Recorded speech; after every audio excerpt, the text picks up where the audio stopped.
اما بعد فاعوذ باللہ من الشیطان الرجیم بسم اللہ الرحمن الرحیم۔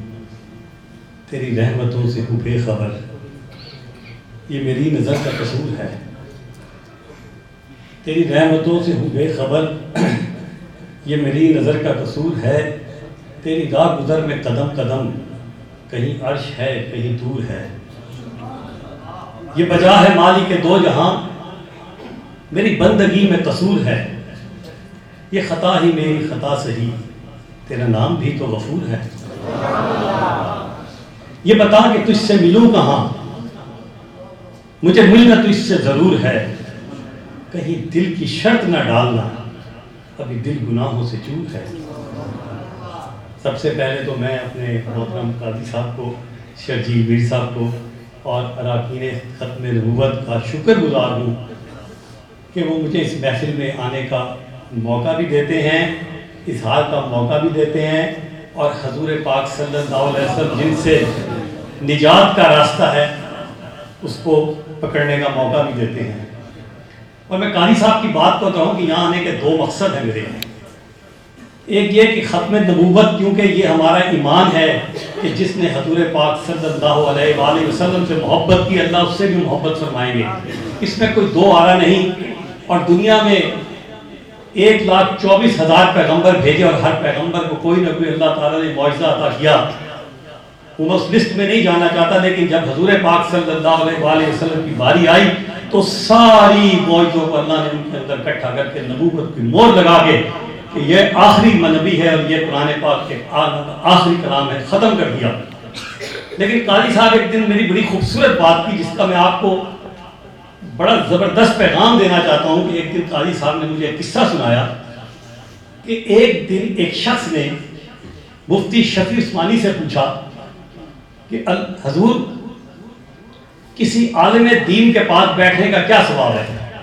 ایک تو ختم نبوت ہو، ایک حضور پاک صلی اللہ علیہ وآلہ وسلم کی محفل ہو، اور اوپر سے آپ ایک علماء کرام کے ساتھ بیٹھ جائیں۔ تو انہوں نے فرمایا کہ 100 سال کی عبادت کا ثواب ہے۔ وہ شخص بڑا پریشان ہوا، وہ پھر مولانا احتشام الحق تھانوی کے پاس گیا، نام میں آگے پیچھے ہو سکتا ہے، اور ان سے یہی سوال کیا کہ جی یہ 100 سال کی عبادت ایک عالم کے ساتھ کچھ وقت گزارنے کی؟ انہوں نے کہا نہیں، بلکہ 1,00,000 سال کی عبادت کے برابر ہے۔ یعنی کسی محفل میں، اور جہاں اوپر سے حضور پاک صلی اللہ علیہ وآلہ وسلم کا ذکر ہو رہا ہو، 1,00,000 سال کی عبادت سے بہتر ہے۔ وہ بندہ پریشان ہو گیا، اس نے کہا حضور یہ بتائیں کہ یہ کیا سے ممکن ہے؟ تو انہوں نے بڑی خوبصورت بات کی، انہوں نے کہا کہ ابلیس سے بڑھ کے اللہ کا چہیتا اور عبادت گزار کوئی نہیں تھا۔ اس نے لاکھوں سال عبادت کی، لیکن ایک چھوٹی سی غلطی کی وجہ سے اس کو اللہ تعالیٰ نے جنت سے نکال کے باہر کھڑا کر دیا، اور اس کے مقابلے میں اصحاب کہف کا وہ کتا جس نے ان کے ساتھ غار میں کچھ وقت گزارا، اس کا نام قرآن پاک میں آ گیا۔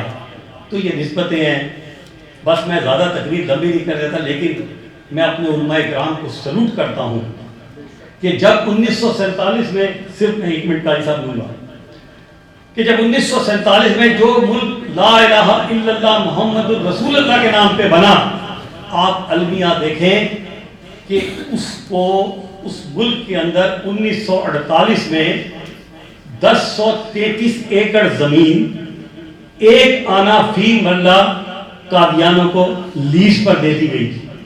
ابھی تو میں آپ سے یہ بھی ریکویسٹ کروں گا کہ یہ سٹڈی کی جائے کہ یہ ان کی زمین لیز پہ ہے یا انہوں نے خرید لیا، جو کہ 2033 میں ختم ہو جائے گی۔ اس کے بعد المیہ دیکھیں کہ سر ظفر اللہ 1952 میں ایک اسلامی ملک میں احمدیت کا سال مناتا ہے۔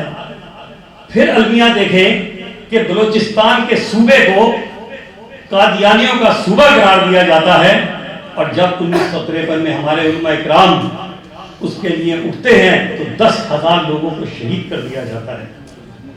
یہ تو علماء کرام کی، لیکن جب اللہ تعالیٰ نے کسی چیز کا اختتام پہنچانا ہوتا ہے تو ایک چیونٹی سے نمرود کو اور ابابیلوں سے ابرہہ کے لشکر کو تباہ و برباد کر دیتا ہے کہ جب ایک ٹرین چلتی ہے نشتر میڈیکل کالج کی اور ربوہ کے اسٹیشن پہ پہنچتی ہے، اس وقت ان کے صدر یونین کے ڈاکٹر ارباب عالم خان تھے، وہ جب ربوہ کے اسٹیشن پر پہنچتی ہے تو قادیانی اپنا لٹریچر لے کر آتے ہیں، تو اس وقت ایک طالب علم ختم نبوت کا نعرہ لگاتا ہے، خیر وہ چلے جاتے ہیں۔ یہ 22 مئی 1974 کا واقعہ ہے۔ پھر 29 مئی 1974 کے جب وہ ٹرین دوبارہ واپس آتی ہے تو پھر قادیانی ان میڈیکل کے طلبہ کے ساتھ کسی کی ٹانگ کاٹ دیتے ہیں، کسی کی زبان کاٹ دیتے ہیں، کسی کو بہت ظلم ہوا۔ لیکن پھر ہمارے علماء کرام نے دوبارہ، جس میں مولانا مفتی محمود، مولانا ابوالکلام علامہ مودودی، مولانا عبد المجید مولانا غلام غوث ہزاروی اور اس طرح کے مولانا شاہ احمد نورانی جیسے جد علماء کرام نے اس تحریک کو کہا، اور 7 ستمبر 1974 کو۔